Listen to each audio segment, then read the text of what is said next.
João Marcos, filho de uma viúva em Jerusalém, cuja casa foi local de reuniões dos primeiros crentes, apresenta Jesus aos seus leitores de forma sucinta e objetiva, de modo que encontramos destaques do seu ministério, morte e ressurreição. Seu conteúdo não judaico sugere que tenha sido escrito para os crentes que habitavam Roma, onde sofriam perseguições. O intuito do escritor é encorajar os crentes sofredores. Mas, para que vocês saibam que o Filho do Homem tem na terra autoridade para perdoar pecados, disse ao paralítico, eu lhe digo, levante-se, pegue a sua maca e vá para casa. Todos ficavam maravilhados com o seu ensino, que eles ensinavam como alguém que tem autoridade, e não como os mestres da lei.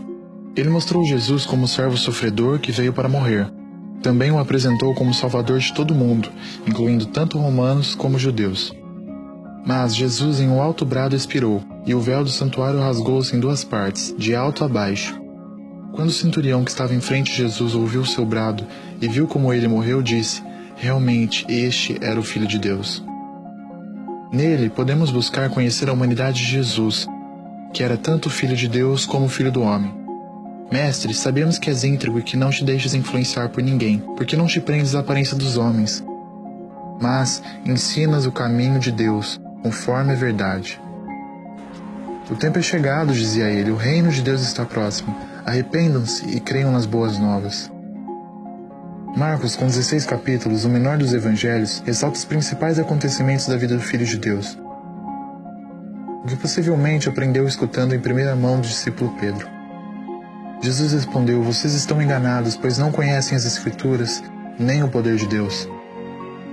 Então se verá o Filho do Homem vindo nas nuvens com grande poder e glória, e ele enviará os seus anjos e reunirá os seus eleitos dos quatro ventos, dos confins da terra até os confins do céu.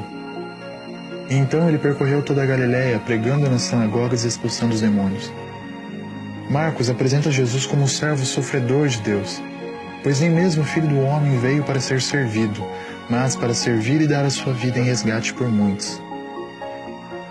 E como aquele que veio para servir e sacrificar-se por nós, em parte para nos inspirar a fazer o mesmo, devemos servir como ele serviu, com a mesma grandeza de humildade e dedicação ao serviço dos outros.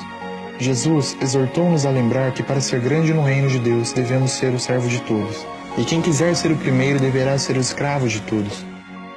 O auto-sacrifício deve transcender a nossa necessidade de reconhecimento ou recompensa. Assim como Jesus estava disposto a ser humilhado ao oferecer a sua vida pelas ovelhas. Que através desse evangelho possamos ser impactados pela natureza divina de Cristo e ser atraídos a conhecê-lo cada dia. Estes sinais acompanharão os que crerem. Em meu nome expulsarão demônios, falarão novas línguas, pegarão em serpentes e se beberem algum veneno mortal não lhes fará mal. Imporão as mãos sobre os doentes e estes ficarão curados. Depois de lhes ter falado, o Senhor Jesus foi elevado aos céus e assentou-se à direita de Deus. Então os discípulos saíram e pregaram por toda parte, e o Senhor cooperava com eles, confirmando-lhes a palavra com os sinais que acompanhavam.